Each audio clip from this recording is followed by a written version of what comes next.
नमस्कार, आप देख रहे हैं आज तक डिजिटल और मैं हूं आपके साथ अनूप आकाश वर्मा। मेरे साथ हैं क्राइम तक के डिप्टी एडिटर चिराग गोटी। चिराग, बहुत बहुत स्वागत है आपका।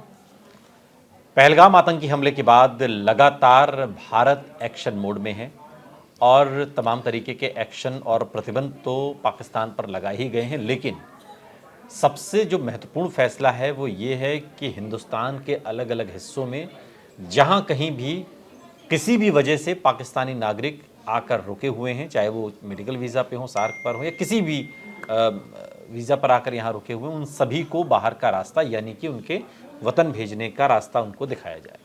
लेकिन सीमा हैदर को लेकर सरकार भी चुप दिखाई देती है और प्रशासन भी यूँ लगता है कि जैसे वो ये भूल गया है कि सीमा हैदर जो 4 बच्चों को लेकर पाकिस्तान से नेपाल के रास्ते हिंदुस्तान में दाखिल हुई, वो भी एक पाकिस्तानी नागरिक है और जो 40-40 साल से यहाँ रह रहे हैं उन सबको अगर डिपोर्ट किया जा रहा है तो फिर सीमा हैदर को क्यों नहीं? ये यक्ष प्रश्न है चिराग, सीमा हैदर को क्यों नहीं? क्या वो स्पेशल केस हैं? स्पेशल केस हैं तो क्या ऐसी कोई व्यवस्था है? सबको भेजा जा रहा है जो 40-40 साल से रह रहे हैं जम्मू कश्मीर में, 45 साल से रह रहे हैं। आज मैं बाइट देख रहा था लोगों की, बुजुर्ग हो गई वो महिलाएं, उन्हें भेजा जा रहा है। सीमा हैदर को क्यों नहीं? ये एक विचित्र केस है और ये मैंने जो लॉयर से बात की, उनके वकील से नहीं, उनका वकील तो उनका पक्ष रखेगा, कुछ और वकीलों से भी बात की है। उनका कहना है कि जब ये यहाँ पर आई थी तब ये पाकिस्तानी नागरिक थी और ये कोई वैलिड वीज़ा से नहीं आई थी, ये इनवैलिड वीज़ा ही नहीं था, इलीगली आई थी ये। और ऐसे में इनके ऊपर ये अभी तक जो स्थिति इनकी बरकरार है वो ये है कि अवैध रूप से रह रही हैं यहाँ पर। लेकिन सवाल ये उठता है कि सरकार ने भेजा क्यों नहीं वापस? सरकार ने इसलिए नहीं भेजा कि क्या ये कोई प्यार मोहब्बत का मामला था या सरहद पार का मामला था, या पूरी इन्वेस्टिगेशन हुई तो पता चला जी सीमा हैदर कोई स्पाई नहीं है या कोई ऐसी स्थिति नहीं है कि भैया कोई देश को खतरा नहीं है इनसे। उसके बाद सिचुएशन ऐसी बन गई धीरे धीरे कि उनका बच्चा हो गया। तो अब सवाल ये उठता है कि भाई जब बच्चा हो गया तो वो उस बच्चे पर हक तो सचिन जो है वो मतलब हिंदुस्तान की है ना वो बच्ची अब जो हुई हाँ, है। बच्ची जो हुई है वो हिंदुस्तान की अब है और उस पर पिता का भी हक है।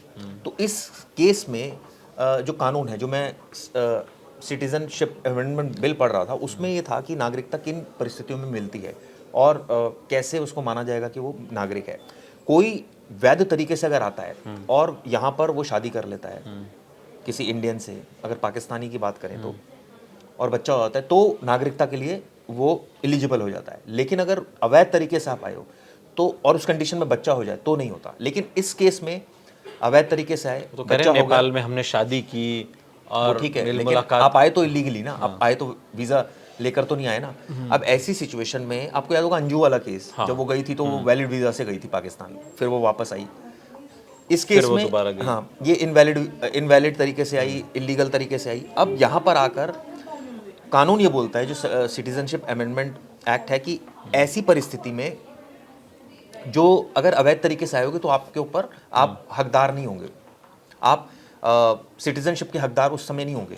लेकिन चिराग, जम्मू कश्मीर से मैं देख रहा था कि कई माँ चली गई, बच्चे रह गए या बच्चे चले गए, माँ यहाँ रह गई, वो यहाँ की नागरिक थी, यहाँ की बेटी थी, बच्चे सब वहाँ के थे, चूँकि उसके फादर वहाँ के थे तो उनको भेज दिया गया। इस तरह की तस्वीरें भी हमने देखी हैं, बच्चों तक को भेज दिया गया। मतलब मैं ये कह रहा हूँ, ये भी 4 बच्चे लेकर आई हैं, खुद भी आई हैं। तो क्या प्यार मोहब्बत या इस तरीके का ऐसी भी कोई नियम सूची में ऐसा भी कोई विधान है क्या कि अगर कोई प्यार मोहब्बत में इस तरीके से हो तो उसको एक स्पेशल वो दिया जाता है? नहीं, ऐसा कोई सीमा हैदर ऐसा नहीं है कोई विधान। ऐसा होता तो अब मेडिकल तो सबसे बड़ा रीज़न होता है। आप सोचिए, किसी भी अगर पाकिस्तानी यहाँ आकर इलाज करवा रहा है और सीरियस बीमारी से ग्रस्त है और कोई उसकी कोई टेरर हिस्ट्री नहीं है और वो पाकिस्तानी नागरिक है, तो यहाँ वो आता है वीज़ा पर और यहाँ पर वो उनको वापस भेज दिया जाता है।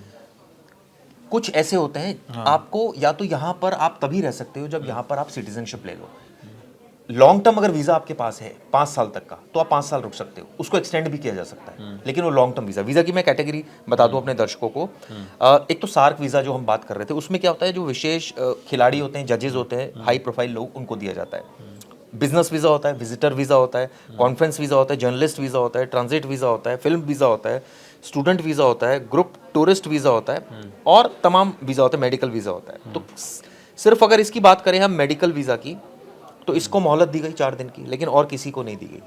4 दिन बाद भी कहा गया कि आप जाइए, क्योंकि ठीक है मानवता एक अलग जगह है, लेकिन देश की सुरक्षा भी एक बहुत बड़ा मुद्दा है। अब आप सोचिए कि जो लॉन्ग टर्म वीज़ा की मैं बात कर रहा हूँ, उसमें 1 से 5 साल के लिए होता है, जिसको बढ़ाया भी जा सकता है एज पर सिचुएशन के, भाई अगर आपका कॉन्टैक्ट ठीक है तो बढ़ाया जा सकता ठीक है। है। लेकिन नागरिकता, आप पाकिस्तानी बनकर रह रहे हैं यहाँ पर, वो एक 5 साल तक रह सकते हैं, आगे भी रह सकते हैं, लेकिन वो लॉन्ग टर्म वीज़ा आपके पास होना चाहिए। लेकिन अगर आप नागरिक नहीं है तो पहले आपको नागरिकता लेनी पड़ेगी, क्योंकि यहाँ वो स्टेशनड होगी। यहाँ ये नहीं कह सकते आप कि मुझे भाई मैं तो हिंदू धर्म फॉलो नहीं, ऐसे नहीं होता। ऐसे नागरिकता नहीं मिलती, एक कानूनन तरीके से मिलती है नागरिकता।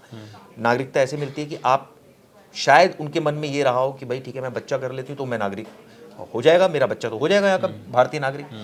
सिचुएशन अभी ये है कि इस केस में वो भारतीय नागरिक भी अभी नहीं है। ये बहुत ग्रे एरिया है, जो मुझे लीगल एक्सपर्ट्स बता रहे हैं।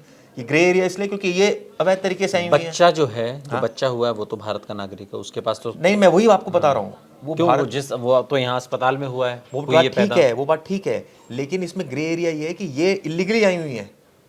आप समझे बात को। लेकिन उस बच्चे का पिता तो हिंदुस्तान का है। एग्री, यही एक ऐसा ग्रे एरिया है जो कोर्ट को में बताना है। ये कोर्ट में ये वाली दलील चलेगी, जो दलील आप दे रहे हैं, ये सचिन मीणा दलील देंगे कि भाई मैं तो वैध हूँ ना, हिंदुस्तानी हूँ, मैं तो नागरिक यहाँ का हूँ। जब मैं यहाँ का नागरिक हूँ, मैंने बच्चा पैदा किया है, तो ये बच्चा बच्चा मेरा हुआ ना, मेरा होगा, भारतीय होगा, भारत का नागरिक होगा होगा। ना, हाँ। लेकिन यही ग्रे एरिया है, क्योंकि दूसरा पक्ष जो है वो तो इलीगली है ना, यहाँ पर आया हुआ है, वो कोई लीगल डॉक्यूमेंट्स के साथ तो नहीं आया हुआ। तो ऐसे तो कोई भी आ जाएगा इलीगली इस तरह से और यहाँ बच्चा पैदा कर देगा और वो नागरिकता ले लेगा। इस तरह से नहीं मिलेगी। ये जो ग्रे एरिया आप जो समझा रहे हैं, ये कितना बड़ा है और इसमें कब तक सहूलियत है सुनवाई के नाम पर? या चूंकि देखिए काफ़ी समय तो हो ही गया ना अब सीमा हैदर को आए हुए भी। इसमें पहले मैं एक और क्लॉज भी बता दूं, अगर आप पाकिस्तानी, अगर आप नहीं लौटते हैं, फॉर एग्जांपल सरकार आपको डिटेक्ट नहीं कर पाती, तो इसमें सज़ा भी है, आपके ऊपर फॉरेनर एक्ट लग जाता है, 5 साल तक की सजा हो जाती है। अब आपने बोला इस केस में क्या है, ठीक है। इस केस में ये है सिचुएशन कि अब कोर्ट को डिसाइड करना है, क्योंकि राष्ट्रपति के पास इनकी एप्लीकेशन पेंडिंग है। अब कोर्ट को डिसाइड करना है कि भाई वो, अगर बच्चा तो माँ के बिना नहीं रह सकता, बिल्कुल बिल्कुल सही बात है, तो कोर्ट ये भी कह सकता है कि आप पांचों पाकिस्तान जाइए। तो बच्चे की जिम्मेदारी कौन लेगा? माँ लेगी जिम्मेदारी। कोर्ट ये भी कह सकता है कि जी बच्चा जो है वो बाप के पास रहेगा, या सीमा हैदर यहाँ रहेगी, ये भी हो सकता है। अच्छा, ये ग्रे एरिया, मैंने वही बताया ना। नहीं तो सीमा हैदर किस बिहाफ पर रहेगी? बच्चे के कब तक बड़ा होने पर, कितना बड़ा होने वही है पर? कि वो ये है कि ये कोर्ट क्लॉज लगा दे सिटीजन, क्योंकि आपको सिटीजनशिप एक, आपको पहले तो इस आरोप से मुक्त होना है कि भाई आप इलीगली है, पहले उससे तो हटिए। आप पहले अपनी नेशनैलिटी तो बताइए क्या है आप। अगर आप पाकिस्तानी हैं तो वो सरेंडर करनी पड़ेगी ना आपको नागरिकता, उसके बाद ही तो आप इंडियन नागरिकता के लिए अप्लाई करेंगे। किसी देश की नागरिकता छोड़, दोहरी नागरिकता नहीं, वो तो बात सही है आपकी, लेकिन एपी सिंह से भी आपकी बात हुई।